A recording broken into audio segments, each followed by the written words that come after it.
let's see what we can do here. Hey guys, what is going on? Checking out an all new The RCWR Show coming at you for Tuesday night of July the 16th, 2019. For those of you that's checking out the show live, I do humbly apologize. We had a little bit, almost of a half-hour delay. Reason being, some of y'all gotta point this out to me when we're doing our post shows or just any show. If you notice a dramatic difference with the audio quality, like it sounds too loud, it sounds too hot, it's peaking too much, let me know. That way I can play around with the settings live when we're on the air. So it looks like I was having some type of sound card issues on the last show, and I'm telling you, it was peaking ridiculous. I don't know what was going on. I know there was a new Windows update that I've been prolonging for several days now. I've yet to update, sadly. So pretty much after the show is over, I'm gonna go on ahead and try to see if I can get that hooked up. But yeah, whatever's going on, it threw my whole laptop off because everywhere, OBS, my mixer, everything is just really acting very funny right now. And then to make matters even more interesting, I'm seeing some type of an error message right now as we're doing this for you guys. Looks like it's at YouTube's end. YouTube is saying it's not receiving enough video to maintain smooth streaming. As such, viewers will experience buffering. So if you guys are experiencing any type of buffering issues, let me know, and what I can try to do is see if I can play around with it at my end. You know, honestly, I should have went on ahead and did a system reboot. I think I'm gonna have to start going on ahead and doing that for the norm from here on out, because I'm telling you, it seems like almost every other time, guaranteed, I get in front of the laptop, there's always some type of an update that needs to happen. Whether it is a Windows update or just somebody wants to update. So I don't know, we'll see what happens, but that's technical mumbo jumbo bullshit. I don't want to bore you guys with most of that shit. How the hell y'all been, man? Hump day right around the corner. So look, man, the plan tonight is to do a short show. Normally I say that we get some Snickers. I snicker at that myself, but no, I do want to do a short show because there was a load of content that we were going to be covering on tonight's show.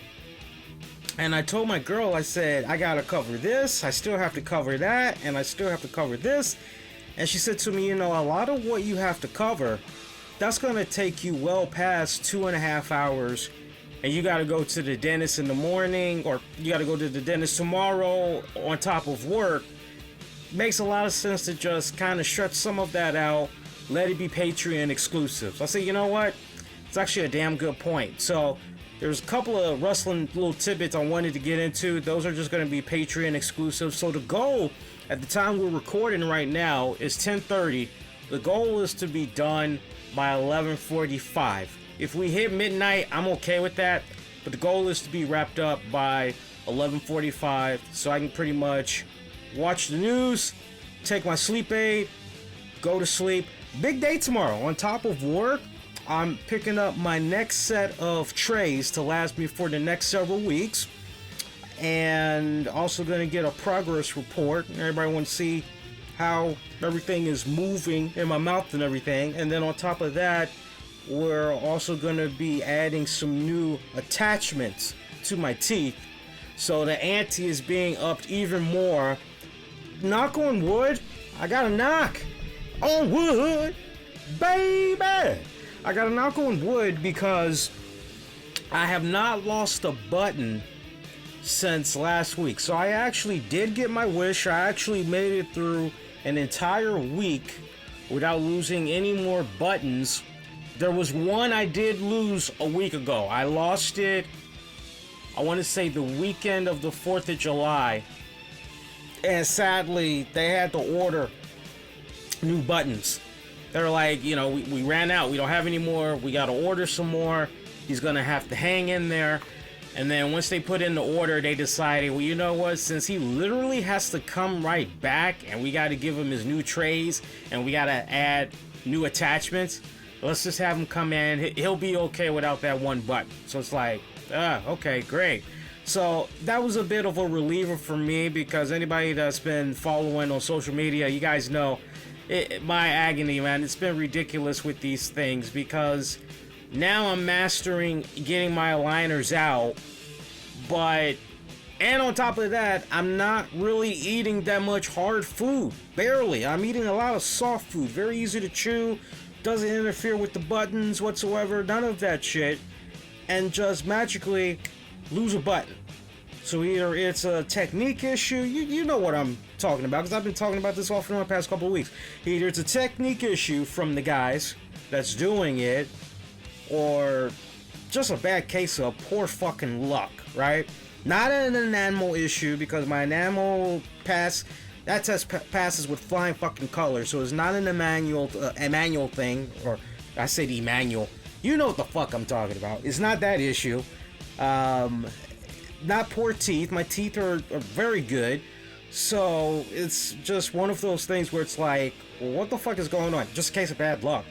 So Wednesday should be very interesting. I'm hoping that everything goes smoothly, and that most importantly, this hot streak I'm on with not losing any buttons will continue.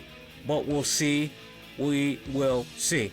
So SmackDown went off the air not that long ago. We'll get into a little bit of that. I do want to rewind it back, talk about some of the stuff that had happened over the weekend. Now, kind of ties into what I just mentioned at the very top. We did have New Japan Pro Wrestling. They were doing their thing with the G1. They continued their block. Next block, I think it was Block B they were on, or something like that. I gotta watch that. That's going to be a Patreon exclusive. I'll actually review that, give my thoughts about that. We also had the Evolve 131 show, the 10th anniversary show. Still plan on watching it. Very busy weekend. Actually tied a little bit into work over the weekend, so I sadly did not get a chance to check that out. That's going to be a Patreon exclusive. What I did check out, though, was the AEW Fight for the Fallen event. And I gotta tell you, that show I enjoyed thoroughly. I enjoyed it more than Fyter Fest. That's the honest truth, to each its own. But I thoroughly enjoyed Fight for the Fallen. I mean, you had a couple of little spots in there that was, maybe I could quite do without this. But overall, the Fight for the Fallen, you know what, just from the production standpoint, I thought Fight for the Fallen was on point. Although, look, man, you can't keep expecting fans to make the investment in checking out a 4+ hour pay-per-view event. You just can't expect fans to continue to do that. That's just not fair. You know, most of these wrestling promotions that's running around, they're making their point anywhere from 90 minutes to about 2 hours and maybe 30 minutes, okay? It's bad enough that WWE does what it does with its respective pay-per-views, with the exception of their takeover events. Even Impact Wrestling's pay-per-views, when they do them, and the schedule that they're on, they pretty much do 4 to 5 major pay-per-views a year. Even they don't go at it for that significant long period of time. You feel where I'm coming from? So if AEW, and they are going to continue to do these pay-per-view events, the best and solid advice that I could give them, it's not about what's going on with certain talents. It's not going on, you know, it has nothing to do with what's going on inside the ring. Right? Has nothing to do with that. Has nothing to do with some of the way things are written or whatever. Not yet, because it's still early, right? But as far as giving constructive criticism and ways of improvement and everything, one of the things that greatly needs to be improved by AEW is their time management. And if you need, for anybody that is a hardcore AEW fan, that, Lee is, first off, back up the brakes a little bit here, right?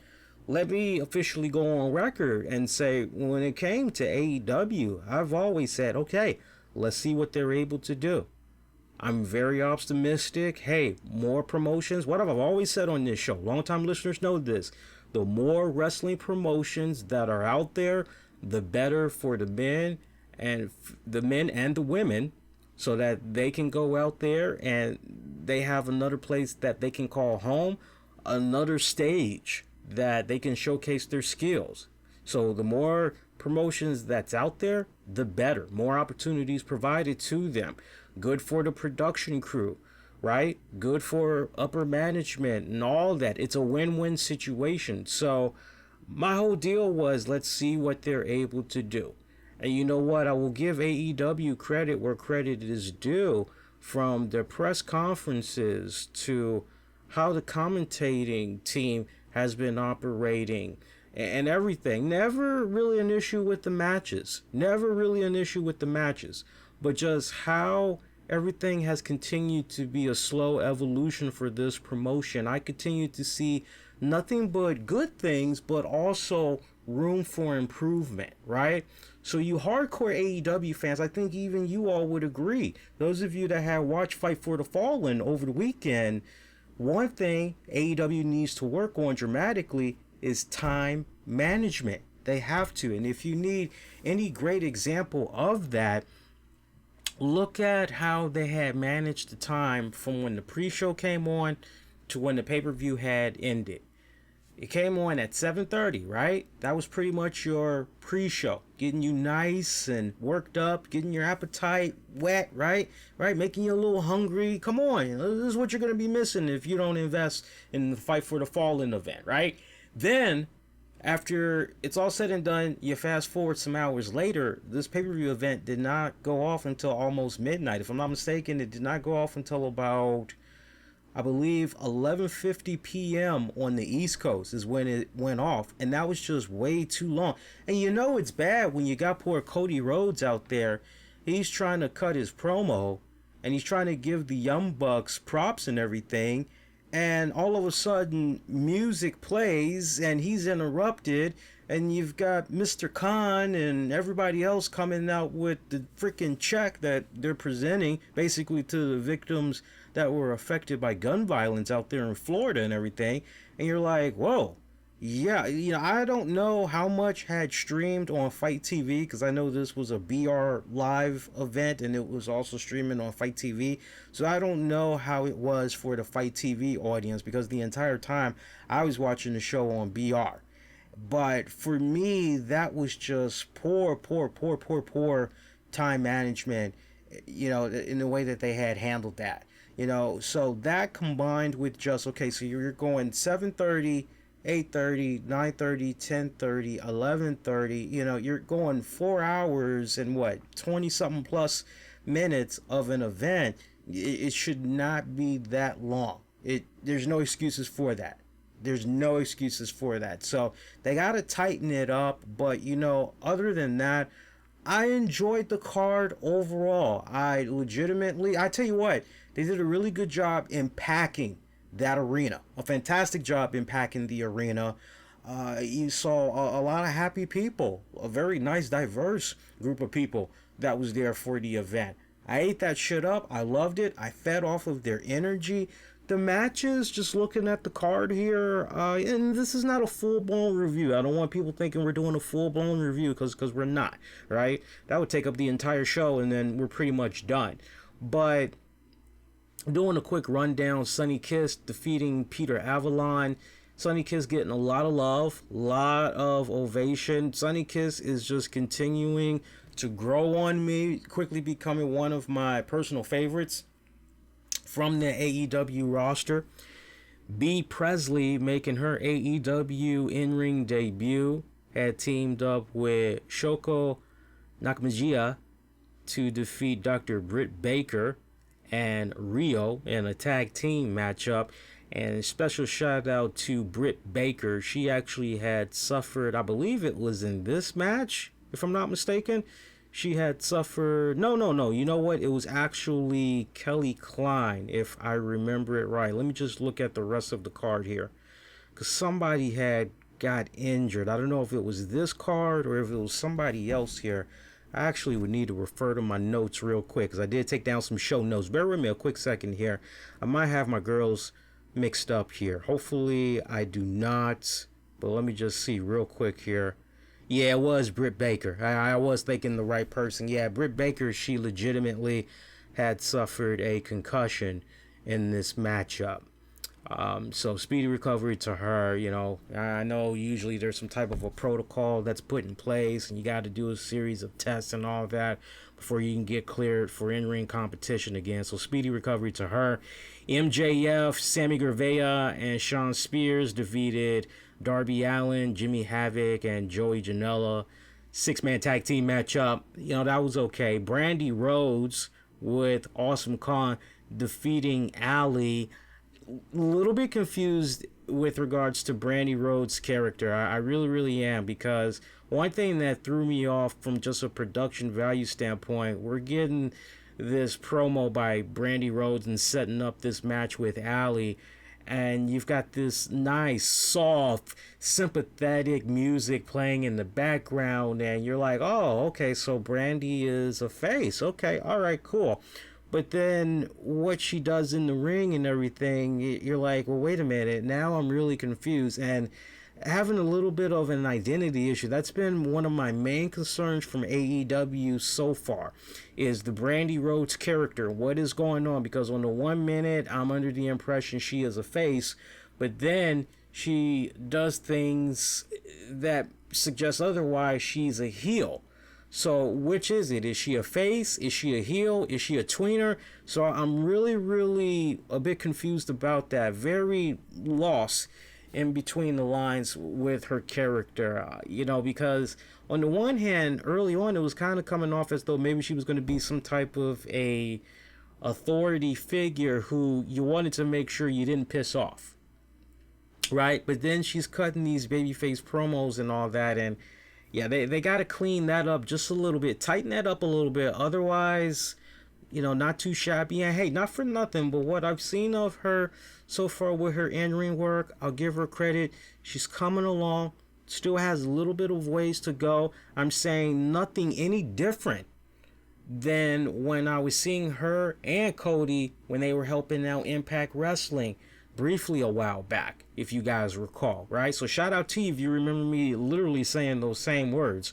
The Dark Order's Evil Uno, Stu Grayson defeated Angelico and Jack Evans and a boy and his dinosaur, basically Jungle Boy and Luchasaurus. That was actually a great 3-way tag team matchup. It was, and I tell you what, Luchasaurus, that is one of their top guys I'm seeing in the years to come, that they need to do a very good job in establishing as one of the faces for AEW. I mean, I like his size, I like his look, and I don't really know if that many people have seen how he looks underneath the mask, but, and I pray to God that a situation never occurs where WWE wants to try to holler at him, because he looks like Seth Rollins, only, and this is not a diss to him in any type of way, I'm not throwing shade at him. He looks like Seth Rollins, only a little bit geekier, okay? We've all got geek in us, and I definitely got geek in me, all right? But you'll see what I'm talking about. If you just pull up an image of Seth Rollins as he looks right now, and you pull up an image of Luchasaurus unmaxed, you'll see exactly the resemblance I'm talking about. I say that because if WWE were to ever get their hands on Luchasaurus, I have this deep, strong feeling that they would probably want him out of the mask, because they think they can sell him without the mask, right? And I just think that would not be a good thing. I tweeted it when I was watching this guy, and he's quickly become one of my favorites. He reminds me of, and shout out to Julian. Julian would fucking know this. He looks like one of the fucking characters from The Walking Dead that's part of the Whisperer stable. He looks like that big, tall motherfucker, just the way he moves. Sometimes a little bit in how he talks and everything, but man, I mean, I love that whole presentation overall. And for a big guy, he is extremely agile. Agile as fuck. Love that dude tremendously. But yeah, he's definitely, I've got my eyes on him as far as who they can build up. He's one of the guys that really stand out to me the most. Adam Page defeated Kip Sabian. good match. Lucha Brothers defeated SoCal Uncensored. Kenny Omega defeated Cima. That was actually one of my favorite matches of the night. One of my favorite matches of the night. I ate that shit up. I love that matchup. I know it was a little bit mixed as far as people walking away from that particular matchup, but I thought it was overall a really good technical matchup. For me, that was one of the matches that stood out to me the most. Young Bucks defeating the Brotherhood. You know, I've been saying it year upon year upon year when it comes to the Young Bucks. What type of Young Bucks are we going to get? Because sometimes we'll get those Young Bucks that won't sell for anybody. We'll get those Young Bucks that will just kick, super party, kick, do some shit over the ropes, kick, right? That's all we keep getting from them, right? So my whole thing is, what type of Young Bucks are we going to get? Are we going to get Young Bucks that's going to slow it down a little bit and they're going to try to complement the style of their opponents? Or is it all about, and for me, for this match to be a little bit over 30 minutes long, you should have trimmed that down by 10 minutes. And then that way you would have had all of the appropriate time needed and not felt like you had to rush through shit when you were bringing out Khan and everybody else to present that big old fat check and everything, right? But this just felt like one of those type of matches where the longer it went, you're going, man, okay, it's getting kind of late here. When is this going to be over? To goddamn, how many more spots does everybody need to get in before they feel as though the match is freaking done? You know, seriously. But did it have a little bit of an old school type of vibe to it? It did. It did have a little bit of an old school type of vibe to it. It had an old school type of vibe from the standpoint of, I kind of felt like I almost went back into the old territorial days. You know, it kind of felt like maybe I was watching the Midnight Express, you know, take on a nice throwback of a team or whatever, you know. I ate that up. I loved it tremendously, but, you know, if there's one thing I would like to see, and it doesn't need to be a case where it needs to start in 2020 as far as New Year's resolution, but the simplest things, which is Young Bucks. And my challenge to the Young Bucks would be, hey, when you get ready to do this thing on TNT and everything, and then going forward to your next batch of pay-per-views, can we see you slow the style down a little bit more and work on really telling a story with the opponents that you're facing? Pace it just a little bit better. Sell the moves better, you know, and that's always been one of the biggest gripes I've had about the Young Bucks. Don't make no mistake about it. They're talented as fuck. I don't want anybody that's a hardcore Young Bucks fan to feel as though I'm taking a massive shit on the Young Bucks. All I'm saying is I just want them to slow down the tempo a little bit, work on selling more, because when it comes to them doing their thing on the offense, all that, you know, as flashy as it is, high speed as it is, and everything like that, it's just wham, bam, thank you, ma'am. When it comes to them, okay, now you got to take this kick. Now you got to take that. And, you know, I don't see that much selling, right? And then some of the stuff that happens to the Young Bucks, you're like, well, damn, that should be it. Like seriously, that should really be it. You know, so if I could just see a little bit of that happen, you know, that would be kind of be good. And look, what I say is just an opinion. It's not law. It's not the be-all, end-all. It's just an opinionated show when it's all said and done. I mean, look, Young Bucks, they're going to do as they please. You know, they're getting that money. They're counting them checks. Them joints are clearing. They're living a good life. Man, they can have the mentality of, man, it's got us this far. Shit ain't broke. I'm just going to go on ahead and keep on fucking doing my thing, right? And if that's what they want to continue to do, God bless them. But I mean, if this is really a promotion that is about listening to the fans, listening to the feedback, and trying to take that feedback and apply it, then honestly what I'm giving is some really good sound advice. The other thing that I need to see happen with AEW going forward, and let me go to the commentating team. The commentating team did a lot better. Jim Ross, God bless him. I love JR. Everybody knows this. Longtime listeners, y'all know we reviewed his one-man show when he came out here to the DC area a couple of years back for his one-man show, DC Improv. That was an awesome night. I'm actually looking forward to seeing him come on back again. But freaking JR, a little rough around the edges, not as rough as the other times. But you know what? I think he's ultimately going to be able to shake it off, because the longer... I think what's really, if you ask me straight up, what's really going to be able to help out JR is when they do this weekly TV deal on TNT.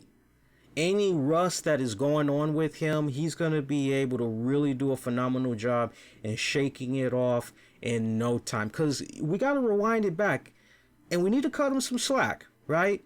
But at the same time, that slack can only, or rather, that sympathy can only go but so far, right? To his credit, all he's trying to do is stay busy. He lost his wife a while back, and the entire wrestling community was with him when that shit had went down, okay? I personally know what it's like to lose somebody that you had cared about, okay? So I definitely know where he's coming from, all right? So he's trying to do everything he can and stay busy and everything.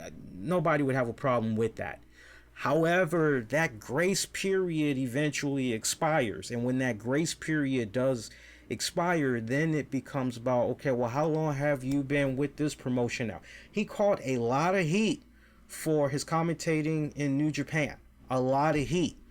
And for a lot of people, they were justified in being upset with JR, because when it was all said and done, it wasn't like JR was actually going to these live shows and he was giving his commentating right then and there. No. This was a case where him, Josh Barnett, they would meet up at a facility and they would drop their audio tracks over whatever matches they were looking at. So it was respectfully plenty of time for them to research,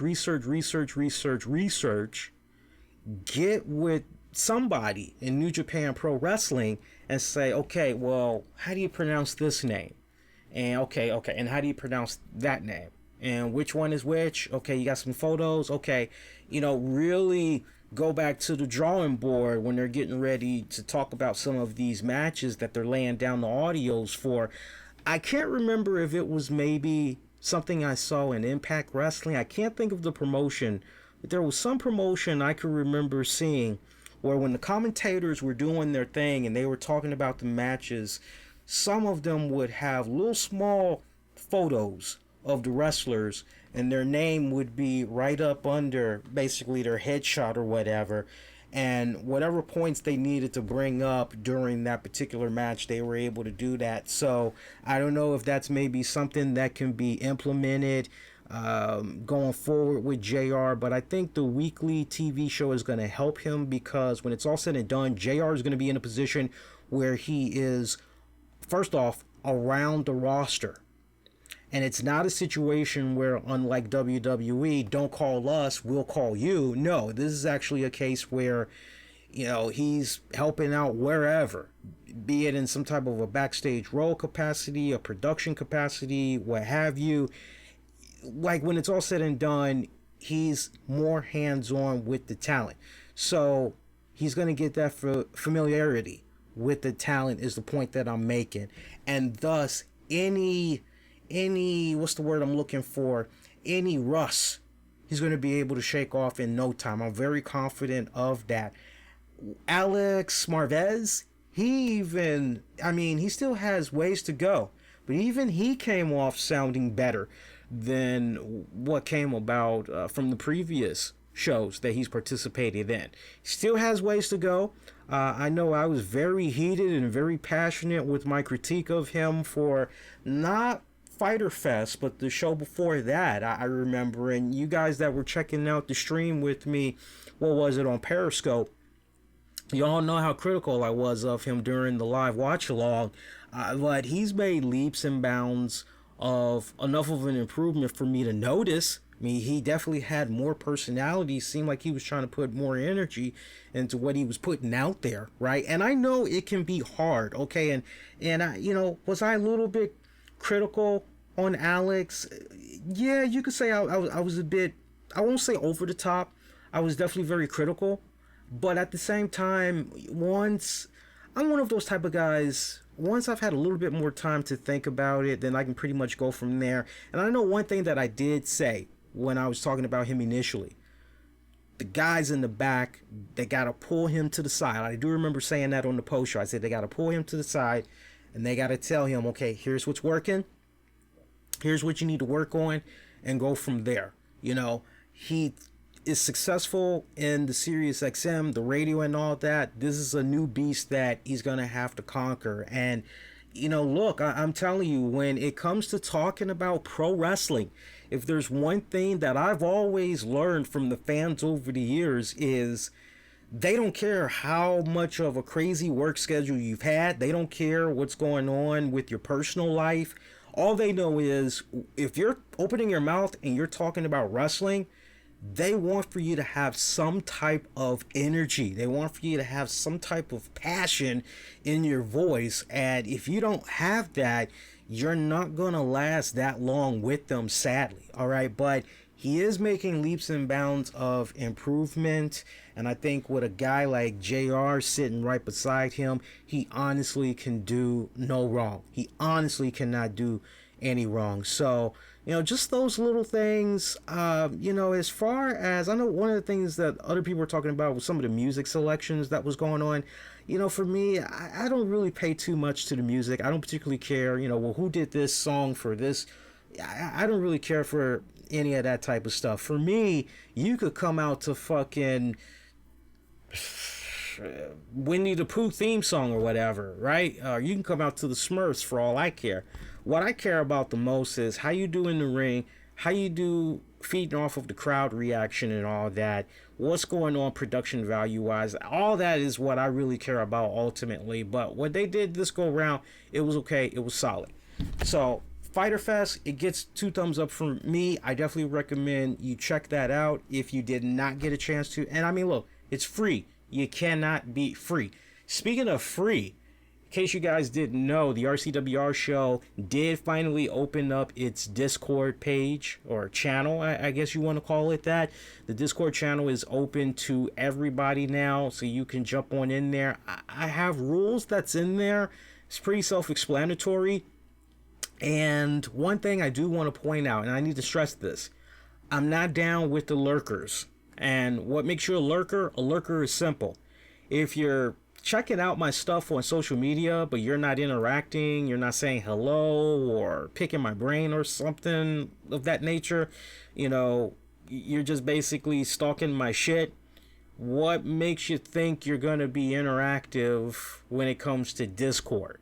And so I've had a couple of people that just basically popped up in the Discord, didn't interact with anybody else, and sadly I gave them the boot because it's like, well, shit, if you're not talking to me on social media, what's going to be different in Discord? Like, seriously. So if you do pop up in the Discord, you know, interact, introduce yourself, say hello to everybody. Do not be shy, okay? This is interaction that we're taking to another level. Old school RCWR Show listeners know this. There used to be a time where we used to kick on back and we used to open up the phone lines and all of that shit. It's going back to basically our old Blog Talk Radio days, basically. And we had such a ball. But, you know, Blog Talk, that shit was so expensive. It's like $40 fucking a month or whatever.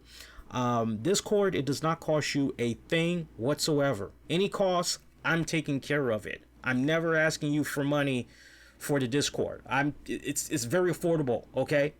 Factors into the budget a bit, but it's affordable for me to take care of whatever cost is that there is. It's free. You can't beat it. You can access it on your desktop, on your tablet, on your phone. And what's really cool about this is I'm live right now via Discord. So shout out to those of you that's checking out the show via Discord. It's cool. It's very laid back. You get to interact with other people. If you maybe want to ask a question, or if maybe you want to come on live on the air and shoot the shit for a couple of minutes, I could bring you in at no cost to you. So look that up. Matter of fact, let me see if I can get the link for that right now for you guys, and I will put that out. But yeah, definitely introduce yourself and all that. And then the other thing, look, anybody that needs help with podcasting, like if you want to pick my brain on, hey, I'm thinking about getting this type of equipment. Hey, could you maybe, review my shit and tell me what you think? I'm fine with that. I am. But one thing that I won't tolerate is, I think it's kind of silly if I come on after a WWE pay-per-view, I do the post show. The post show doesn't end until like 1 o'clock in the morning. I'm trying to mix the audio and everything, and I get an invitation to check out your post show. First off, that's kind of silly because I literally just did a post show, right? So at least give me a courtesy message and say, dude, I know you just did a post show, but if you could do me a huge fucking solid and just check this out whenever you get a free moment, that would be fucking badass. Let me know what you think. I will say, yeah, bud, sure, no problem. I'll do that. When I say follow me on social media, it is not for the sole purpose of you sending me direct messages to check out your shit. First off, respect my time and I'll respect yours. And anybody that's been listening long enough knows my schedule is fucking batshit crazy as it is. It's not even funny. And that's just with work. I haven't even fucking mentioned the other shit. Like honeymoon, trying to plan a wedding, and all that other shit, right? I ain't gonna bore you with that shit, but because I'd be repeating for those that already know what's been going on, okay? So give me that courtesy if you're gonna have me check out your shit.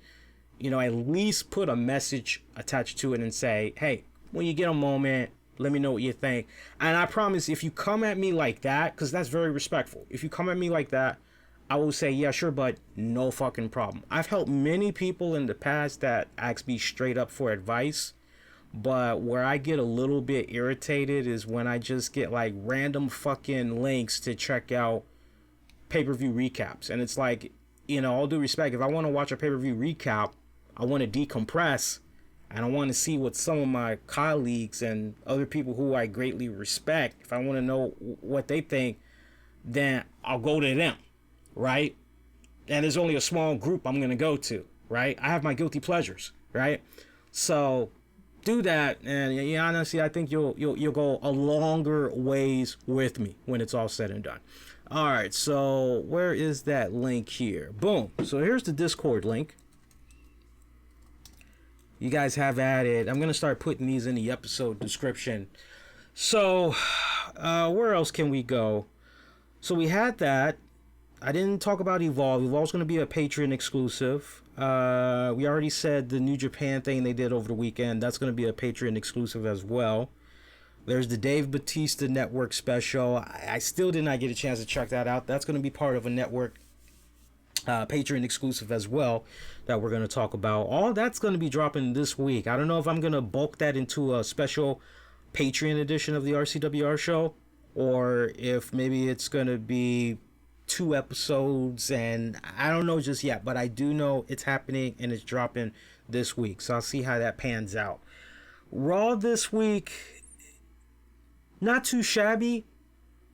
I have concerns in some areas from what I had saw this past Monday.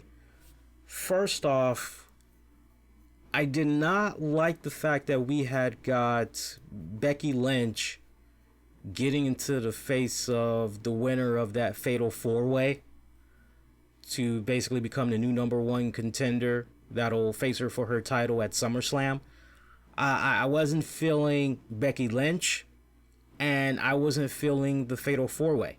And let me explain to you the reason why. Let's talk about it from the Becky Lynch standpoint. Here's where I believe in consistency, which is Becky Lynch got her ass handed to her by Baron Corbin at the pay-per-view, right?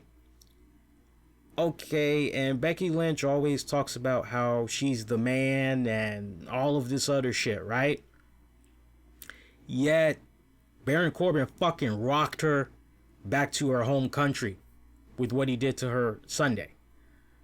For me, where's the storyline consistency where Becky Lynch at some point tries to get physical on Baron? I would have loved to see something of that nature of a Becky Lynch trying to get retribution for what Baron did to her last night, And if you could have had a situation come about where Seth Rollins, and see, here's the other thing that was very, unless it was a WWE.com exclusive, I don't know anything about it. Because I know a lot of you guys say, oh, well, it happened on WWE.com. It happened on the website. And it's like, yeah, but dudes, when it counts the most, the shit needs to happen on TV because that's where the large majority of the audience is. So it needs to happen on TV. But one thing that I just thought was, what the fuck? Where was the follow-up on Raw this week of Seth and Becky? We had all of these other weeks where they're talking to each other and they're backstage and they're playing off of each other and all that other shit. They're walking past each other like they're fucking two fucking kids in high school. What was that fucking song back in the day? The faculty? What was the name of that damn? The Verge? Some band back in the day. We were only freshmen. I hate that fucking song. You know, they're just giving each other googly eyes like they're fucking high school freshmen and shit.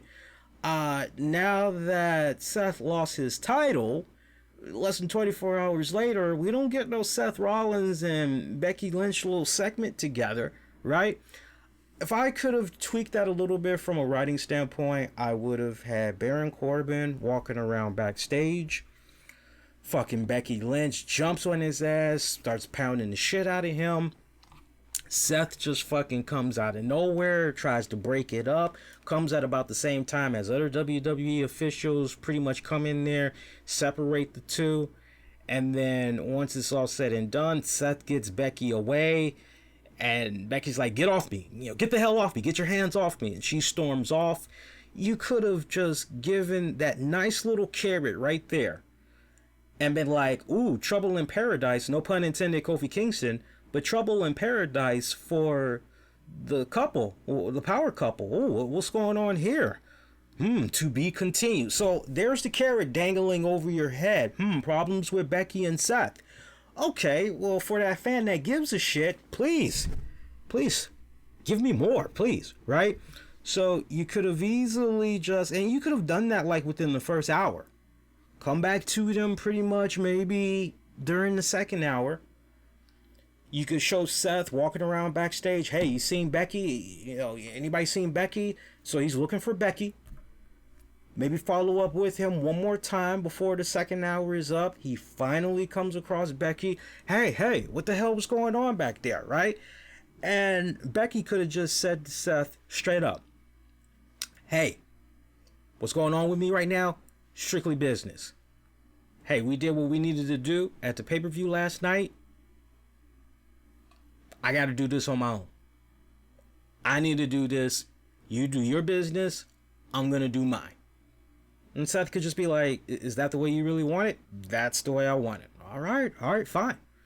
And you could have just left it just like that. Because for me, one thing that was screaming throughout the entire night was, hey, the power couple, we haven't seen a segment with them. What's up? And then one more time, you could have showed Becky Lynch trying to beat the shit out of Baron Corbin, right? You should have followed up with that. But instead, for Becky Lynch to be out there, oh yeah, whoever wants a shot at the man, you know, the man in the title here, yeah. It's like, yeah, what's that old saying? In order to beat a man, you gotta beat the man. Well, man, you got fucking rocked last night. So, as far as I'm concerned, you got devalued big time. Now, let's go to this Fatal 4-Way matchup. There was this Fatal 4-Way matchup. Who were the opponents in this Fatal 4? I actually got to look at my show notes here. I got my show notes here. Hang on a second here. So we had this Fatal 4-Way. I know my girl Natty was part of this Fatal 4-Way.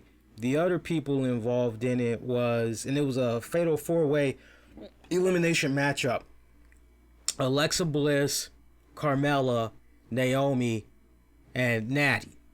Okay, so first off, why in the blue fuck are we doing this random Fatal 4-Way match that has no fucking business happening whatsoever? Just so fucking spontaneous.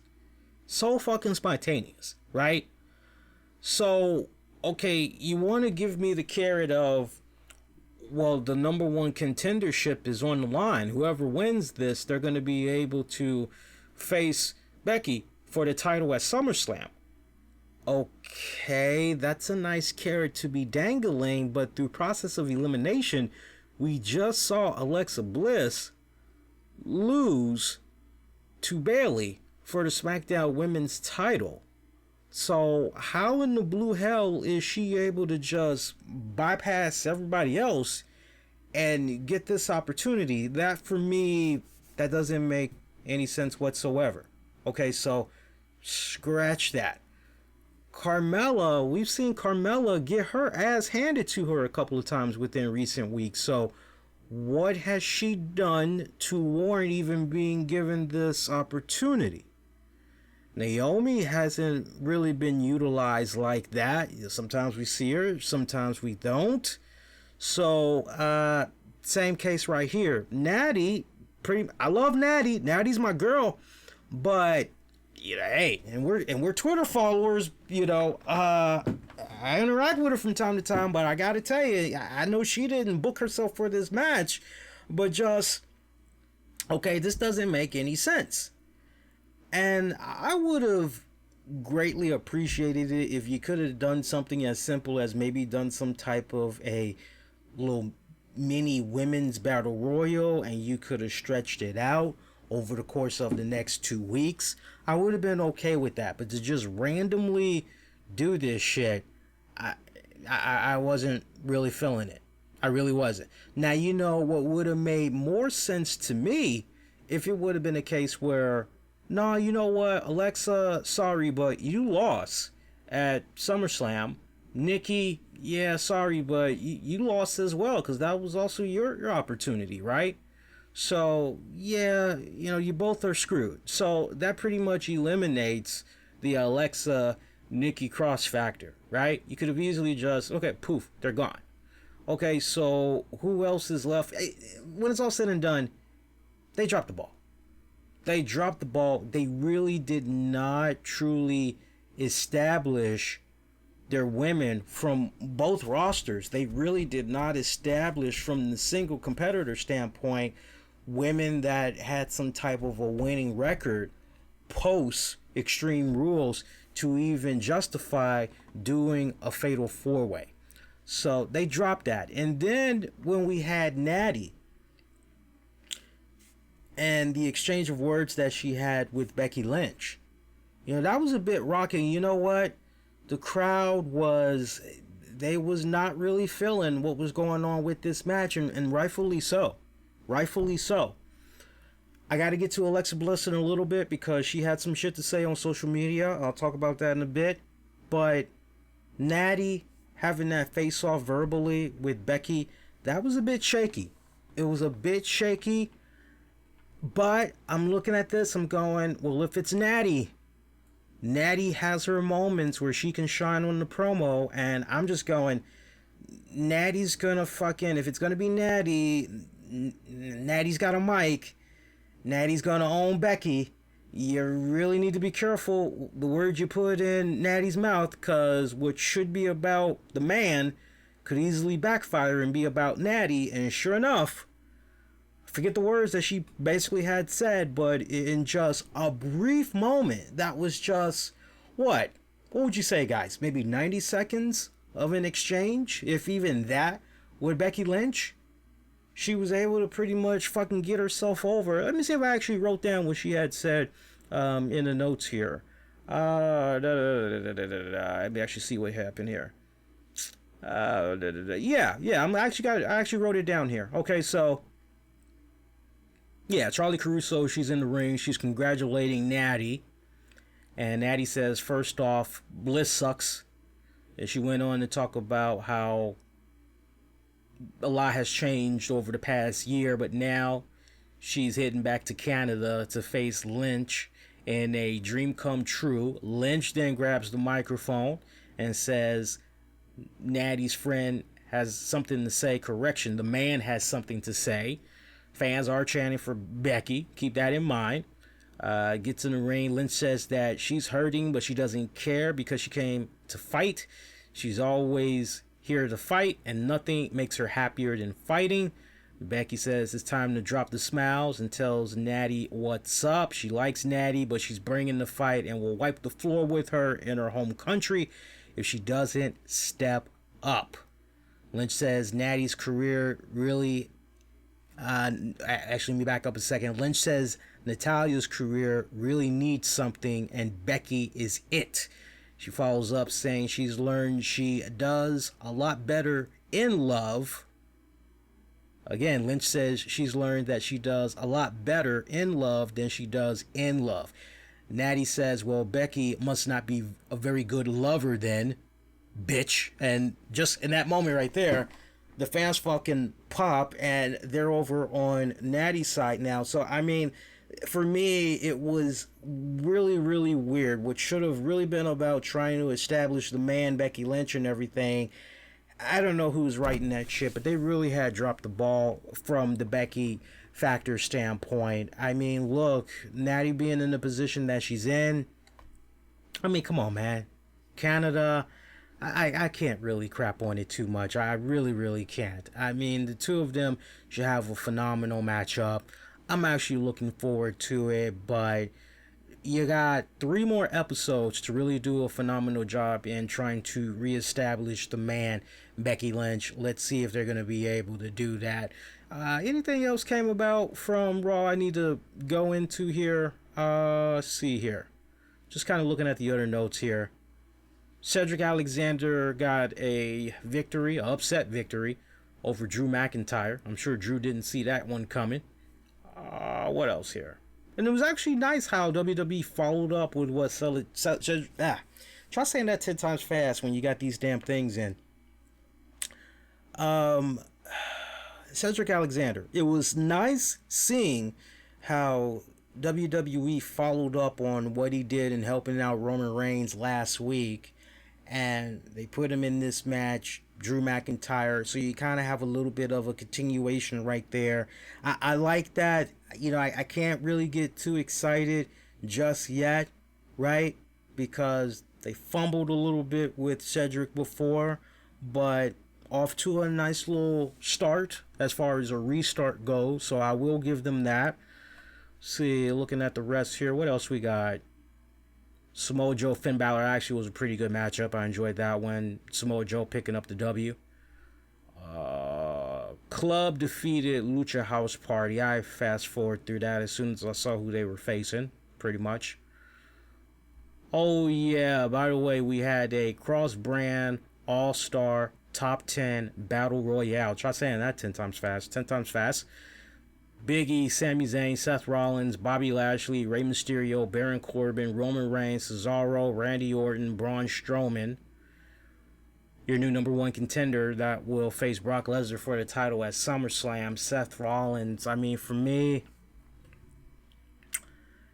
getting a little tired of this whole Seth Rollins, Brock Lesnar deal. I really, really am. I needed something new.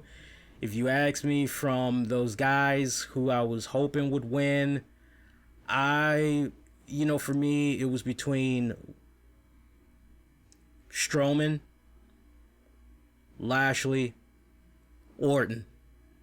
I was hoping maybe it was going to be one of those. Oh, and even Big E. I was hoping for one of those respected guys. So the fact that we got Seth Rollins once again, I mean, look, man, Seth Rollins, I've said this off and on. I've given a lot more praise to Seth Rollins than in previous years. He's really stepped it up. He's really become that workhorse, that reliable workhorse at that.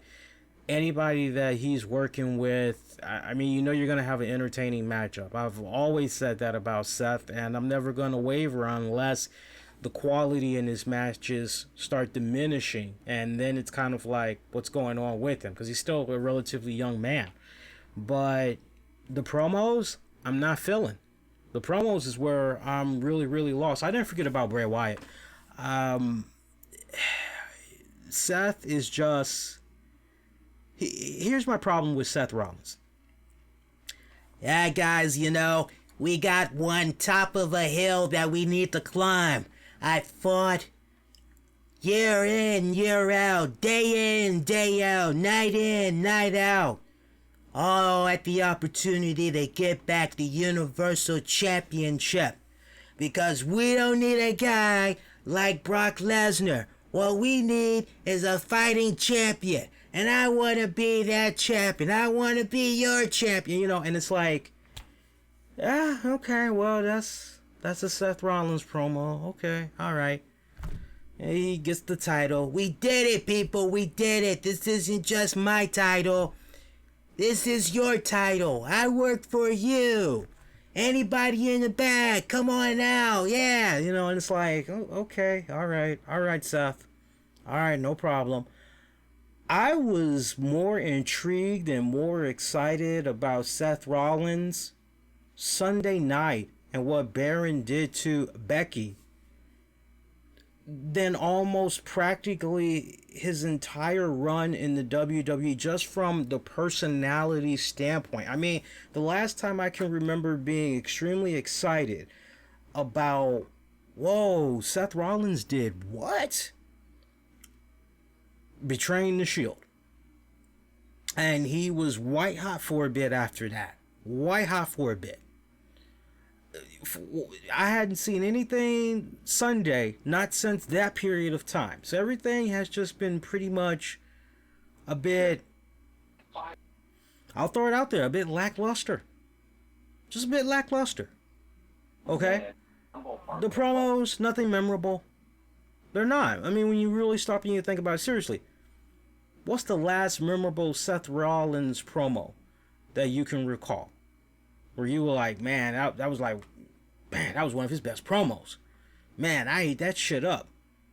You can look at the current guys that's on that roster, and I guarantee you, there's a good majority that you can go, oh yeah, I can remember that one promo where they were like, oh yeah, and then they were like, but Seth Rollins, you know, you can really kind of feel that the moment that Seth comes out, the crowd's going, burn it down. They're behind that whole entrance. He's got the right entrance too. Nice little guitar riff and all that. Crowd can just jump in there, burn it down. They can go in there, all that. All that shit's good. The matches are good. What he does from a PR standpoint, fucking good. What's up, Gino? What he does from a PR standpoint is awesome. But the promos, the in-ring promos, that's where he's still a bit inexperienced. It really is. What it feels like more to me is him remembering lines rather than just speaking from the heart and just throwing shit up on the canvas and seeing what sticks. That's legitimately how it comes off. And I think until we're able to separate the man from the script, only then will fans be even more invested into the Seth Rollins character. You know? Because seriously, think about it. Am I wrong? Am I that harsh about his promos? That is typically the promo that you get from Seth Rollins. If you don't get that type of promo, you and me, we've been up and down. We fought each other all over the place. We fought each other in Japan. We fought each other in Europe. We fought each other in the States. But this match isn't gonna be like any other. I'm gonna be coming at you so hard. I'm gonna come at you so fast. You're gonna need to bring it, cause what I'm gonna do to you, I'm definitely walking out of there with the W. You know, and it's like, okay, yeah, whatever. Right? So, yeah, whatever. That's the case. Bray Wyatt, come on, what do you expect me to say? Bray Wyatt was the absolute apex for Monday night. I mean, it was equivalent to coming home and your woman is like, I made your favorite dinner. You have your dinner, drink a little wine or whatever. She gives you some head. You have a nice, good, fat ass nut. You go to sleep with a smile on your face.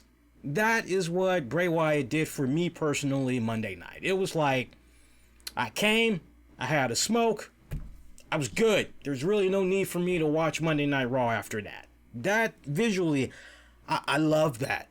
I loved that. I was a bit disappointed we did not get Bray Wyatt for Extreme Rules, but my fingers were crossed that, well, surely Monday night, surely he's going to pop up, is what I said to myself. I never said it out in the open on social media, but I said to myself, surely he's going to pop up before SummerSlam, because what better way to reintroduce him to the WWE universe than having it be on the grandest stage of them all, SummerSlam.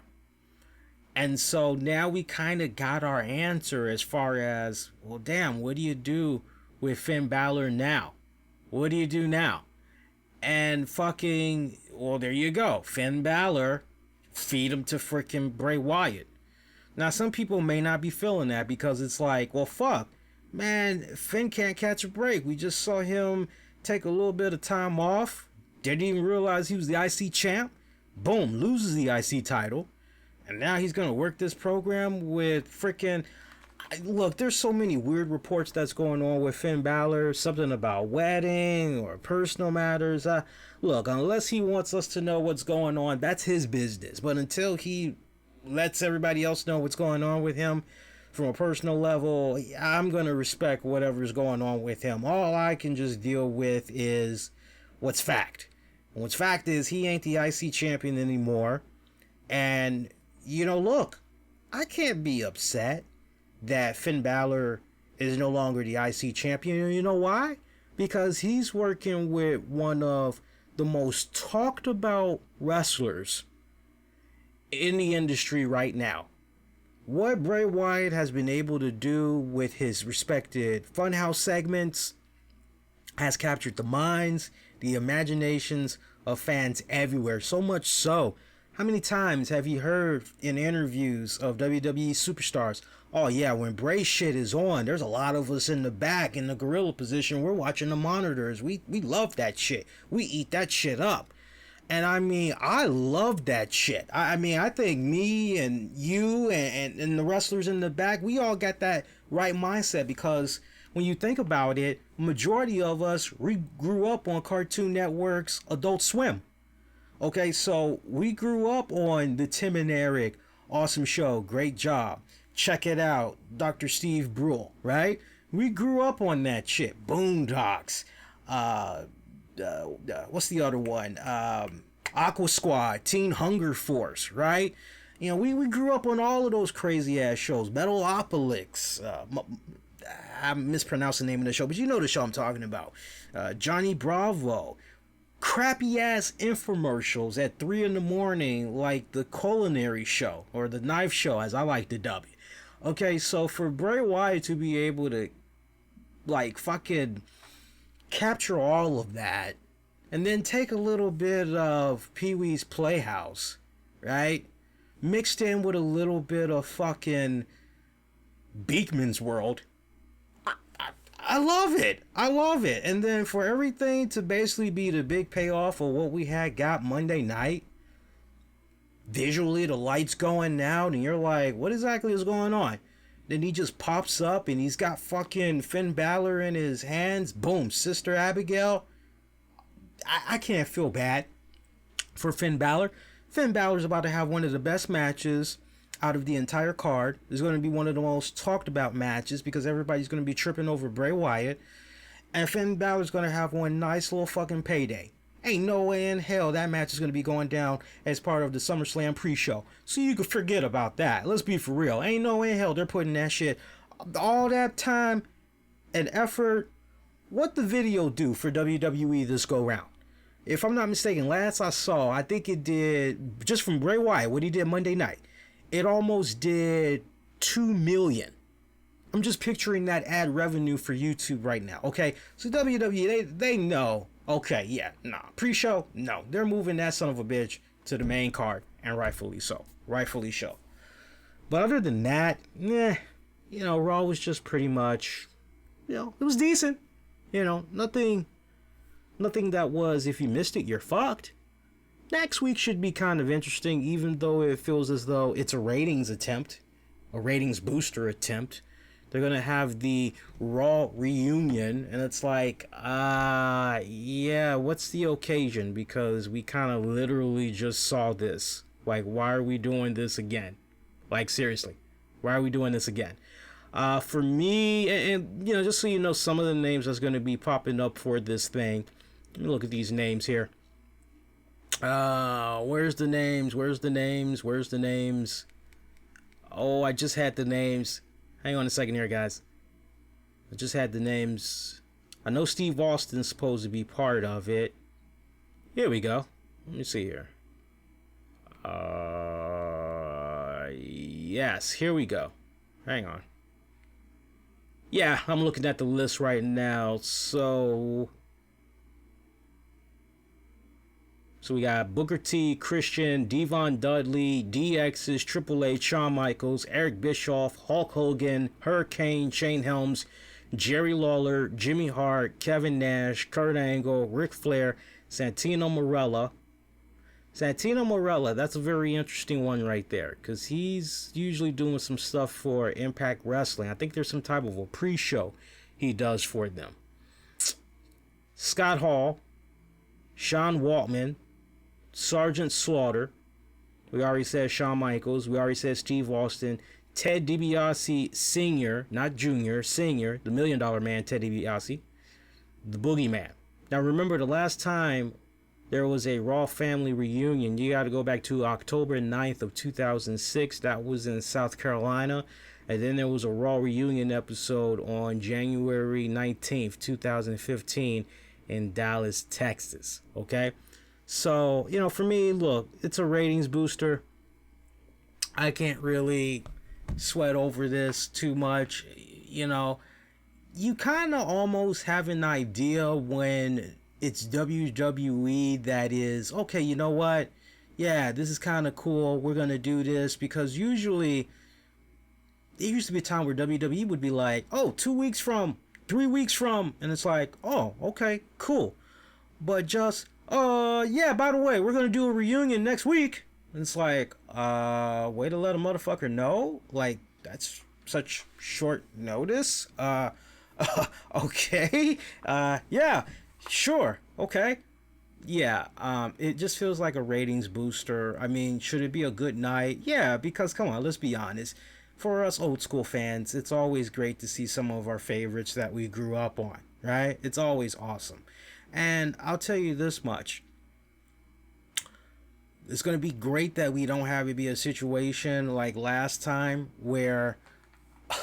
what was that? Oh my God, what was that?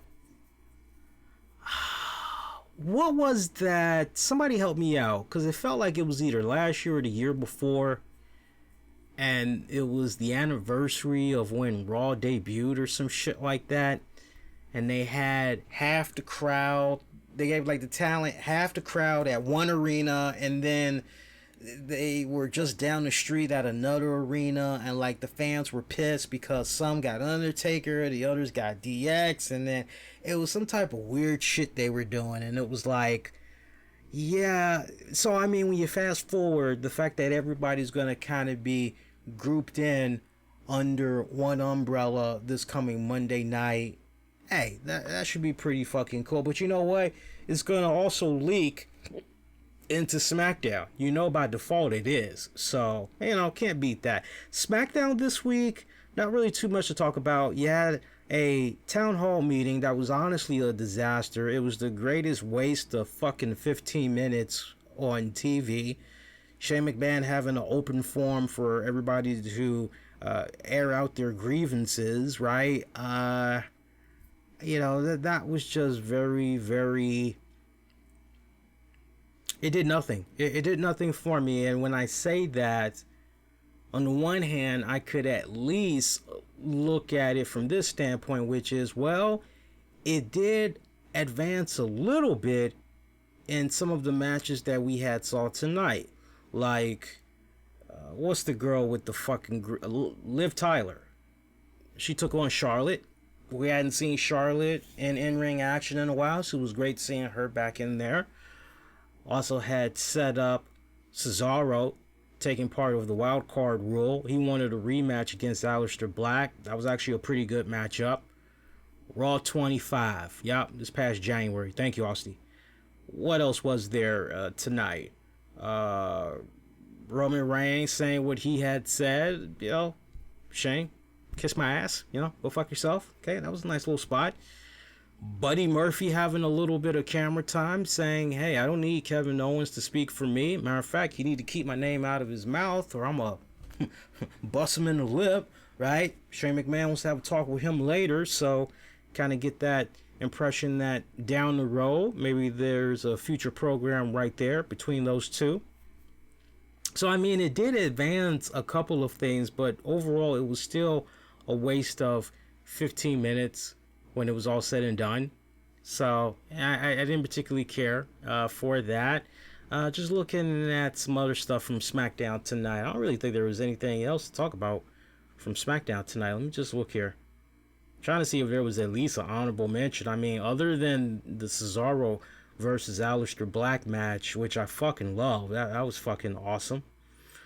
Bayley did choose her next opponent that she would like to face at SummerSlam for the women's title, Amber Moon. That was a result of her and Amber picking up a victory in a tag team match tonight against Mandy Rose and Sonya Deville.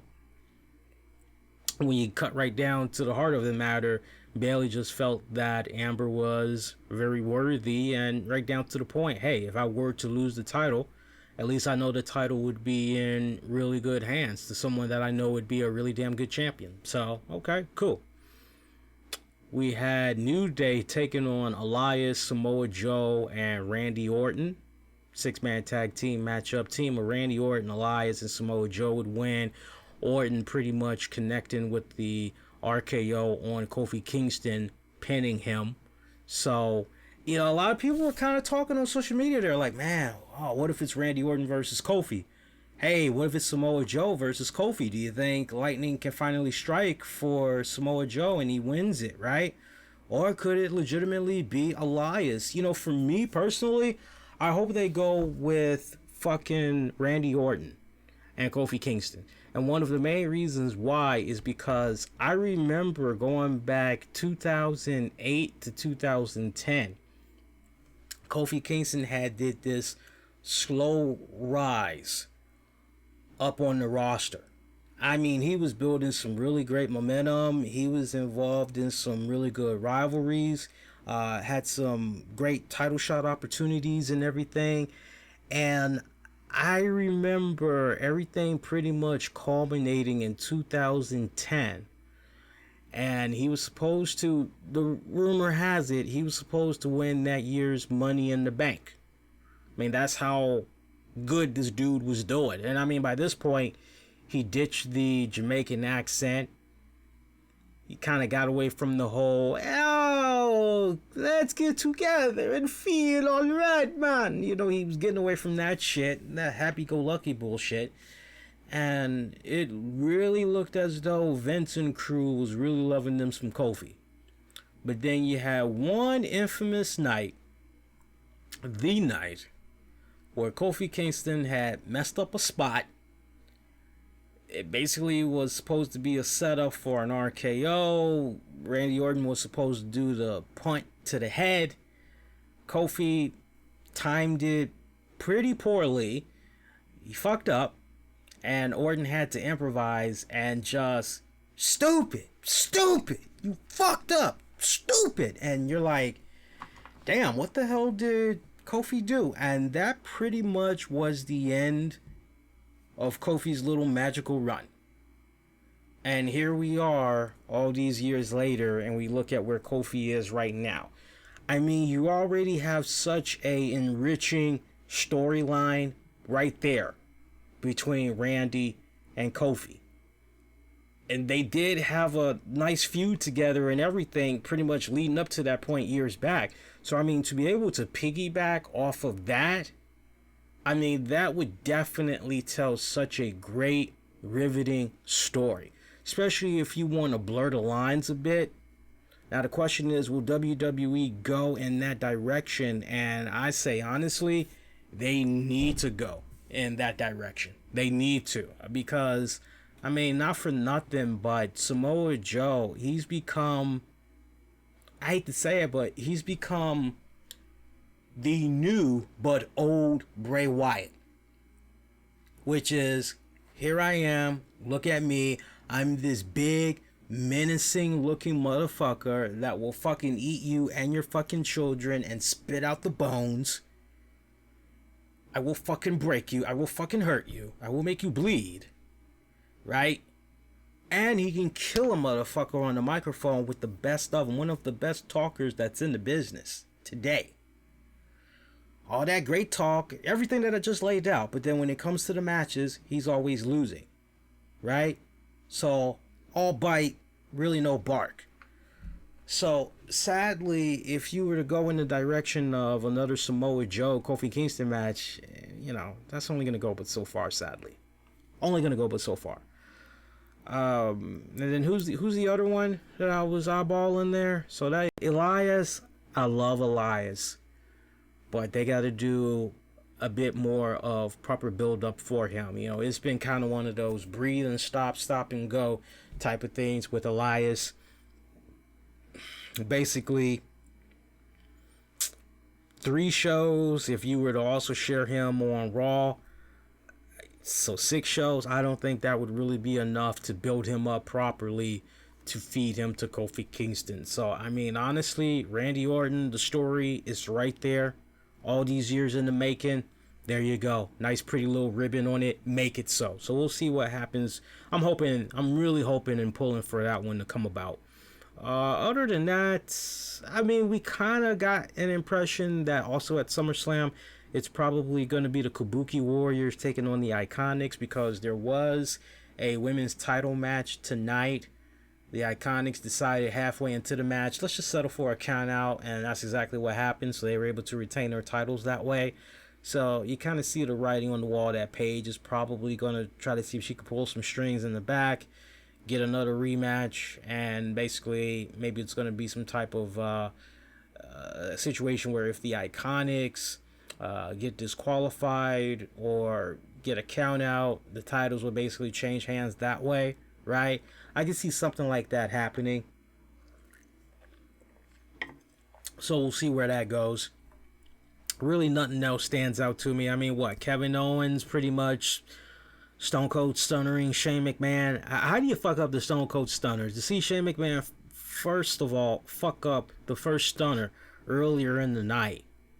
I don't know, maybe he slipped on a wet spot in the ring. I don't know, guys. I don't know. But for me, that was just pretty fucking hilarious. But I thought Shane kind of redeemed himself a little bit later on during the night. I know everybody's probably like, hey, Lee, did you hear about CM Punk taking a shot at Shane McMahon on social media? He did a quick tweet and delete, basically. You know, I saw what he had put in there. I liked it. I got a nice hearty little laugh. There was a guy that had some really good seats to Extreme Rules, and he said, good seats tonight at Extreme Rules. Thanks as always to my guy. And you just see Undertaker on one side, Roman on the other side. Shane McMahon is laid out. You see his trademark Jordans on, and CM Punk jumps right in there and says, is that a fan that jumped in the ring? And CM Punk with the zingers, man. Fucking clever zingers. I mean, come on.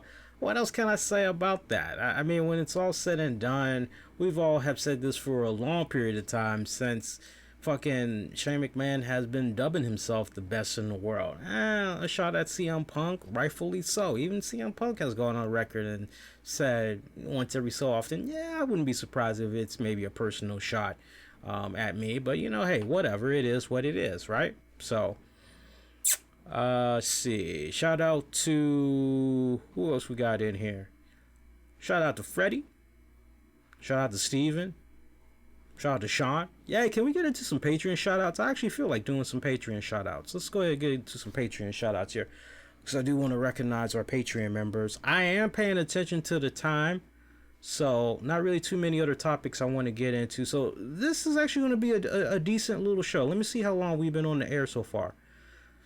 I'm willing to go a little bit longer. I mean, 90 minutes I'm actually okay with for you guys. So, I mean, that's still relatively early for me. So we can go a couple of more minutes here. Let's see, get into some Patreon shout outs, recognize some of our Good Familia, also some of our sponsors. So I tell you, man, great contributions these guys are making. And I'm telling you, for bonus content, audio and video content, half of which you won't be able to find anywhere else, please do join our growing community over at patreon.com/RCWR Show. Keep telling you guys, and you're missing out, man. Our Patreon members, they'll tell you, you're missing out on some primo content. $5 a month, man. Check it out. Shout out to Freddie, Sean Kenter.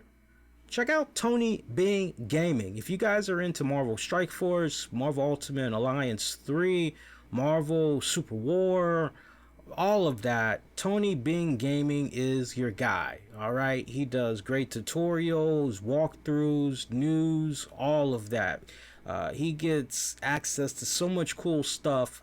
A lot of times, weeks, months before the shit comes out. Check him out. He's on YouTube and he has a Patreon as well. I'm sure he'll appreciate the love and support. Shout out also to Michael Wolf, John Davis, Joe Raymond Jr., and my good pal Anthony Missionary Thomas of Wrestling Soup. Also shout out to my good friend, the evil genius of professional wrestling, Titus Machiavelli. Me and him are working on something. We're brewing on a little something. More to come in the coming weeks. Also, more to come in the coming weeks. Prize giveaways. Gotta iron out the kinks, but stay connected on social media, and I will let you guys know what's going on. But there's probably going to be a couple of prize giveaways. I already know ultimately what the grand prize is going to be, but before the weekend is out, you guys are going to know what all is going on, and we'll recap on next week's show. Yeah? Okay, so other than that, yes, I am aware of what's been going on with Jeff Hardy. Quite unfortunate what's been going on with him. I know there's a lot of conflicting reports that's going on about Jeff Hardy. Look, one thing we can all be in agreement of, Jeff Hardy loves his booze. He loves his booze. That is a well-known fact, because each time he has made the headlines in a bad light, alcohol has been the root of the problem. So, you know, it makes me sad. It legitimately makes me sad. Let me tell you, let me break it down to you like this. I'll be for real, and I don't need to be going several minutes about this, right? You had serious drug addictions. You kicked those to the curb. That's fantastic. But guess what? You're not completely drug free. Because even though you might not be doing whatever the fuck it was you were touching before, you've basically traded away one demon and have adopted another. And look, I'm not gonna come on here and try to pretend to be a father figure or America's dad or some fucking bullshit like that. I'm not gonna jump out there like that. But when you are a parent, which Jeff Hardy is, you know, at some point that light bulb needs to go off in your head and you need to say, holy fucking shit. You know, at some point my kid is going to be at that age where they're going to be able to take computer classes, and they'll be able to go on Bing, Google, and they'll have to research certain things. And you know what? The settings can be very fine-tuned and restricted all it can be, right? All day long. But at some point, my kid is going to come across some negative stuff about me. What am I going to tell my child when that time comes? They come home from school and, right? Or it could be something as simple as my kid comes home from school. Daddy, my friend at school said that when you had faced Sting and TNA, you were on drugs. What are you going to say to your kid? At some point, you're going to have to sit down and you're going to have to explain what the fuck's going on, right? Man, I tell you what, man, to each its own, but I keep hearing how once you become a parent, the world as you see it, it fucking changes. All you can think about is making sure your kids on point, making sure they have all the opportunities that you didn't have, but most importantly, learning from your mistakes. And, you know, it'd be one thing to say, oh man, yeah, I was a totally different person before I met your mom, before you had came into the picture, and I was doing all kinds of crazy stuff, and yeah, daddy did some bad things, but the important thing is that I'm not doing any of these things anymore. You know, I've changed. I saw the error in my ways. I don't do any of those things anymore, right? So that's where we're at right now with regards to Jeff Hardy. And, you know, Jeff is a grown-ass man, you know. Do I fear that... Let me be real. Do I fear that if Jeff Hardy continues down this path that he's on, that there's going to be some very serious consequences that could result ultimately in his death? Yes. Hands down, yes. I do believe that. If he does not get a hold of this now. My biggest fear is that one day I am just enjoying a lunch break or whatever, and I'm browsing, seeing what's happening headline-wise, and I read that Jeff Hardy is dead. Be it in some type of a automobile accident, something of that nature, or maybe he was on a motorcycle or whatever, but at the root of it, the death could have been avoided if he'd have laved off the booze, because the toxicology report shows that his alcohol blood point level was through the fucking roof. So, you know, it's one thing if you're gonna have a really good time, and I love having a good time as well. I love drinking like a motherfucker, you know, not to the point of I can't remember what the fuck I did the day before, but I love having a couple of drinks, and at the same time, I also make sure that when I do drink, I don't drink alone, and when I do drink, I have somebody that says, hey, that's more than enough. Come on, call it a night, okay? And you know what? I always do. I always do, depending on what the drink is. First off, I rarely drink, and when I do drink, I don't drink that much. So, me, I love the IPAs. I love a good fucking IPA. I've had a couple of IPAs from a few different states, and speaking of which, I'm looking forward to going back to Philly later this year. Going to be going to a convention with the missus. It ties into what she does as a beautician and everything, so I'm looking forward to going back to doing that again. Really good IPAs out there in PA. I gotta give it up to them. You know, for me, I find that right good IPA that has the right type of proof. Give me a 6-pack. Best night, I will have 3. And I'm playful. I'm cracking jokes. Not doing anything ape shit fucking stupid. You know, not running down the hall ass fucking naked. You know, but I'm extremely loose, and kind of one of those deals where if I'm with my woman or if I'm with a friend, I do, yeah, more than enough. Like, okay. No, I don't fight it, you know. You know, he kind of needs to have one of those type of people around him. But I honestly think it's kind of past that point. I think it's now kind of gotten to that point where, you know, you're hearing about these reports, if it's true, how he was found. That's not good. You know, that's a sign for me. That's a bit too much, a little bit too heavy, man. So just tone it down a little bit. But there is a pattern, that much for sure. There is a pattern. I just want him to really just be done with all of those vices. Just kick him to the curb once and for all. Speedy recovery to Mickie James. I'm not sure if it happened yet or if it's about to happen. I was looking her up over the weekend because I was a little bit curious what's been going on with her, because I hadn't seen her in a while. And it turns out she's been nursing an injury. She has a torn ACL. And she's actually supposedly going to be going under the knife this week if she hasn't already gone under the knife. And so they're saying she's probably going to be out anywhere from 7 to 9 months. I would like to think, as fit as she's been all of these years, and if she's really true and dedicated to rehabbing and everything, she'll be back, I think, maybe a lot sooner than that, you know? Don't want to rush it, but I feel that she's going to be back a lot sooner. And I mean, look, not for nothing, but for a woman that's almost 40, for this to be, for the very first time in her career, a major injury that has sidelined her, knock on wood, for as long as she's been going, and this is the first time something like this has ever happened to her, because she's pretty much been very consistent since she's entered the business.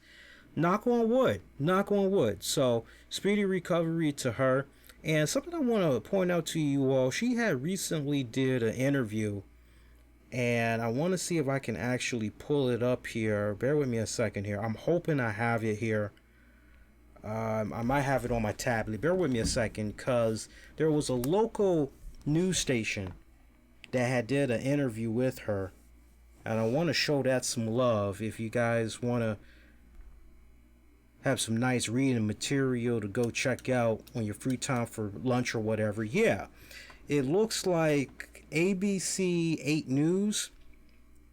Check out WRIC and type in Mickie James. Do a Bing Google search, type in WRIC News, Mickie James, and you should be able to get it to pull up that way. Really good interview. There's video as well. So, I mean, you get a couple of highlights to read, but there's a video as well. I had enjoyed it. Hopefully that'll tie you guys over a little bit, till next go round you're able to see her and everything. See, what else? Something else was on my mind since last I was on the air with you all. Just kind of going back to AEW one more time. One other thing that they got to do is, I'm tired of the WWE references. I really, really am. And, I look at it no different. I remember there was a period in the podcast years back where I would name drop shows unintentionally. And as a matter of fact, I never did mention the shows by name. But I would always say something along the lines of, hey, unlike these knuckleheads, blah, blah, blah, blah, blah. And some people kind of took that the wrong way. Because I remember there was a survey that we had did, and we were asking people, hey, feedback is important. If there's any room for improvement, where do you think the show needs to improve? And I'll never forget, there was one listener, and I felt sorry that he took it that way, because I never did single out any shows. I was just giving examples of some of the things that I had noticed, and it was kind of like, okay, podcasting 101. This is a big no-no. Don't do this, basically.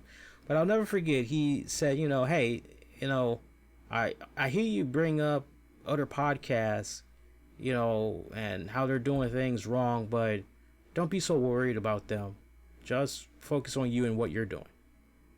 And surprisingly, that was actually the best advice that I was ever given up to that point in my young podcasting career. And it's something that has stayed with me ever since. So that's another message that I would probably give to AEW, which is, don't worry so much about, because we saw TNA a little bit here and there, but for the most part, TNA was just, man, we're just carving out our identity. We're just doing our thing over here. Don't mind us. We're just doing our thing. But all the fucking name dropping, man, it really, really needs to fucking stop. It's irritating as fuck. I'm just, it's almost kind of like, have you ever had head this good? Well, I remember my ex-girlfriend Whitney, her tongue was pierced, and you just don't. I get it, but, and the reason why I say I get it is because I get the drops, I get the shock, awe, value, and everything like that. But when it's all said and done, I get it. Ultimately, this is what you want to be. You want to be like these guys over here. And that's your first mistake right there. You shouldn't be so worried about trying to be these guys. You should just be worried about carving your own identity worry about what you all are doing. If anything, learn from what companies like WWE is doing wrong and capitalize off of that. Kind of go back to the old Eric Bischoff formula and how he just wrote down on the piece of paper, well, WWE is targeting this demographic. Okay, well, we're going to target this demographic. They have these type of matches that come on at this particular time. Well, we're going to go in this respected direction with our matches. All right? You know, you got to be counterproductive like that. And until you can be counterproductive like that, right? But I just wish the name dropping would stop, you know. Jim Ross, I mean, my God. You want to talk about somebody that is always being a true fucking professional. He revealed on social media, hey, Vince McMahon extended an invitation to me to come on board for the Raw reunion next week. Spoke with Tony Khan. Tony Khan said, it's totally my decision. He was leaving it up to me. If I wanted to do it, he, you know, I had his blessing, but I respectfully declined. And I don't blame him. You know, it probably would have been a nice little payday. You know, show up for a couple of hours, meet some nice, cool old friends and everything. Probably would have been nice. But, hey, you know, he's moved on to other things. He's really trying to show that loyalty and respect and all that to the new employer that he's with. Hey, man, you can't hate on that. You can do nothing but respect the hell out of that. See what else. Other than that, just see what else. Anything else I want to get into tonight? Congrats to Roman Reigns. He won the ESPY. I really can't get into stuff like that because it's pretty much about who you fucking know, rubbing elbows with the right people and everything. So I can't really bite into that. I really, really can't. Am I missing anything? Anything else you guys want me to get into before we wrap it up? I know one thing I do want to point out to you guys. If you have not gone to Burger King yet and tried the new tacos that cost $1, I'm letting you all know right now, dodge them tacos. Them tacos are nasty as fuck. True story. Okay, so I'm losing the weight that I'm losing, right? But once a weekend, I give myself a cheat day, right? Where I can pretty much have anything I want. Now, I don't binge. I just, anything I want. So, this past weekend, I felt like Burger King. Somebody at work, actually, they do it like once a month. They bring in these coupons.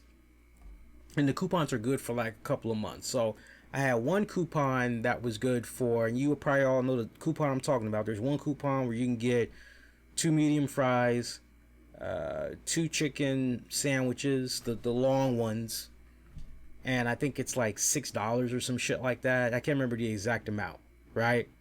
So I told the missus, I said, hey, you know, let's go to Burger King. You know, I got a coupon for 2 chicken sandwich meals. You know, you get one, I get one. She's like, oh, okay, yeah, cool, let's do it. Say, also, I want to try the tacos. In case they got the tacos, I want to try it. I was like, okay. And I told her, I said, seriously, how can you fuck up a taco? Right? Like, you can't. So we pull up to the Burger King drive-thru.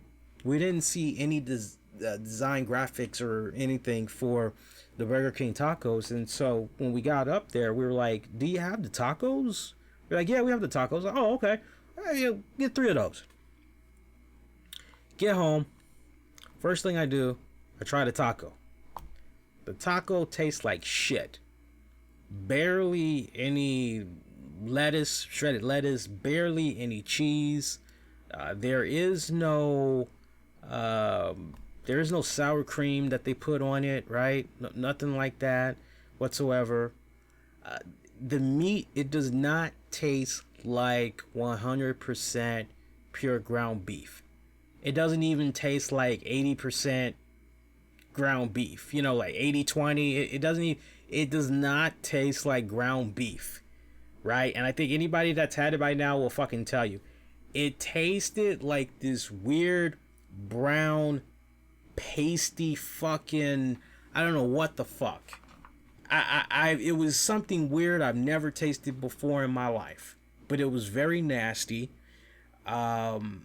It was an insult to tacos made at all establishments, including Ma and Pa. I felt it was an insult to the Mexican / Hispanic culture. Those were the worst fucking tacos I've ever tasted in my entire life. And I'm not exaggerating. I am not exaggerating. So you all have been warned. And I guess in this case, you kind of get what you pay for. I don't know. Some people were kind of under the impression that maybe it was going to be a burger patty in between a taco shell. And it's not a burger patty. I was under the impression that maybe they were just, okay, you know, we're going to basically use the meat that we use for the Whoppers, you know, and we're going to chop it up or whatever. And boom, there's your fucking taco. Mix it up with some sauce and all that. Wham, bam, thank you, ma'am. Nah, I don't know what the fuck they did with that, but that's a completely different beast. So y'all have been warned, but if you do decide, well, I gotta try it, because I gotta see if it really tastes like shit, Lee, let me know what you think. But yeah, I see a question about what are my thoughts about ROH airing tapings on Honor Club. I gotta be honest with you, Reloaded fan. The last time I was invested in ROH and their whole Honor Club thing, I remember there was a period, particularly where I used to work security many years ago, right before, it was one of two of my last runs in security, right before I did the podcasting. I worked graveyard, and I had a pretty awesome site where I worked. I worked at a condominium. And once I locked the building down for the night, actually, let me back up a second. The building was already locked down for the night. So usually once I checked in, hung out for like about an hour, maybe 2 hours, I did my first patrol, because they only wanted me to do a patrol like once every 2 hours, right? So once I did my first patrol, I would just be kicking back, usually on the weekends. And I would catch up on whatever I missed. And I remember I used to be a ROH member, so I would get access to the ROH show. So I didn't have to worry about, oh, I gotta watch it on ABC or some stupid shit like that. And that was a really fun period back then.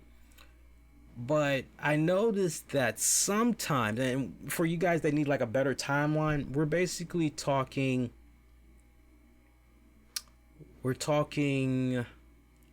late 2010 going into 2011 was when I was a ROH member. And anybody that was a member back then would know this, but they had a lot of instances where they did not upload the new episodes when they said they were going to. And for me, here I am on the weekends, you know, I've done what I needed to do, make sure everything's good with the building, and I'm catching up on some shit. I'm ready to watch some ROH, and the latest episode ain't available. I had experienced that quite a few times in a couple of months. I had said, yeah, you know what? I'm actually done with this. Yeah, fuck this. I'm done. So as far as what's currently going on with Honor Club, I have the slightest clue. I mean, I think that's a case where whoever are currently Honor Club members, they would have to enlighten us and let us know if it's dramatically improved since that time period that I had mentioned. You know, what's the 411? Because nowadays, when it comes to ROH, for me over here in the DC metropolitan area, it's hard keeping tabs on the ROH TV show. Because 1 minute it's, okay, it's on this network. Okay, great. I'll set my DVR. Then it's, well, we're not on this network anymore. Okay, where are you on now? Okay, now we're on this network. Okay, I don't get that as part of my cable package whatsoever. Like, that channel does not exist for my respective provider. It's like, so I'm fucked. And it's like, oh, well, ABC affiliate will show it. It's like, okay, well, when will the ABC affiliate show it? The ABC affiliate, they'll show it 3 weeks from now. It's like, well, that fucking doesn't help me whatsoever. So usually when it comes to ROH, certain pay-per-views, that's when I'll kind of, okay, that's usually when I know what's going on with them and everything. So I hope that answers your question. But for anybody else that knows a thing or two what's going on currently with the Honor Club on their site, I believe that's what he's talking about, because I think that's the new promotional thing that they're doing is be an Honor Club member. You guys can sound off and let us all know. Shout out to Gino. Shout out to Austin. Eli was chatting up a storm there via YouTube there. So, see, he was being very interactive there. So, shout out to him. See, who else? Let's get a shout out to Freddie. Who else we got in here? I'm pop my head in the Discord here. Shout out for that Discord, man. It's free. You can't beat that. Discord is awesome. What else we got here? Yeah, pretty soon, once we go off the air, we're going to do like a little bonus. Ask me some random questions over on Discord only. That should be pretty good. Work on those kinks in the coming weeks, though. We'll do that in the coming weeks. We definitely need to get people more involved on the post shows. I'm hoping that we can get a lot of traction for the SummerSlam post show. That actually should be a lot of fun. All right, so on that note, I'm good. I'm content where we are right now. So according to my clock here, we got about an hour and looks like about an hour 45. So I'm going to say this show is over and done with. Now, look, I know we did not talk about Evolve 131. We also did not talk about New Japan because they did some stuff over the weekend. Those are going to be Patreon exclusives. So do strongly consider being a Patreon member over at patreon.com/RCWR Show, because I want to say tomorrow night and Thursday, I'll be recording some audio. And we'll be talking about those. There's also going to be a standalone episode that's going to be reviewing the Dave Bautista WWE Network special. That one will be a free-for-all for everybody to check out. That one will definitely be a free-for-all. Patreon.com/RCWR Show. And in the meantime, be kind, rewind, check out previous episodes you may have missed on demand and on the downloads. Great sounding platforms. For those curious, Patreon members, if you're curious about when another Wrestling with the Topics is going to be coming about, because I know some shit has gone down this week. I've been telling Tammy pretty much past couple of days, I want to talk about R. Kelly. I want to talk about Epstein. I want to talk about, and she's like, I'm with you. She's like, whenever you want to do it. So she's trying to do something this week. I think right now we're probably going to do something Thursday, because she is more Thursday. She's being heavy on Thursday right now. So we're going to see if we can do something this Thursday for you guys. I'm looking forward to that show in particular, because there's a lot of stuff I want to pick her brain on and just kind of go back and forth. And that's the thing I like about Wrestling with the Topics. She has no idea what I'm going to bring up unless otherwise I say, man, I can't wait to hear your thoughts on. And then she kind of knows that's something I'm going to bring up. But typically, she has no idea where I'm going, and I have no idea where she's going. So it just clicks so fucking well. That's one of my favorite shows. I love that. Love that tremendously. I'm going to be enjoying another show even more in a little bit, aside from Wrestling with the Topics, 30 with Lee, because I'm seeing a lot of bad reviews for Dave Bautista's new movie, Stuber. I think that's the name of it, or Stubber, whatever the fuck it is, Stupid, whatever. But I'm like, really? Like, and I can't really buy into everything that these critics are saying, because they've gotten it wrong before. Scarface is a great fucking example of that. But follow me on Twitter, Facebook, Instagram. Use the keywords the RCWR Show. You've got the link for Discord as well. So hop on in there, introduce yourself, say hello, do not be a stranger. And that's going to do it. For those of you that's going to be checking this out on demand and on the downloads, appreciate the love and support.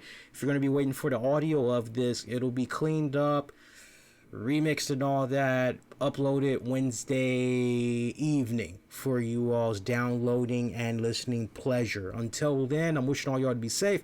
Most importantly, be kind to one another. If you haven't subscribed yet, do subscribe, like, comment, all that good jazz. And I'll check you all out next go round. Y'all take care.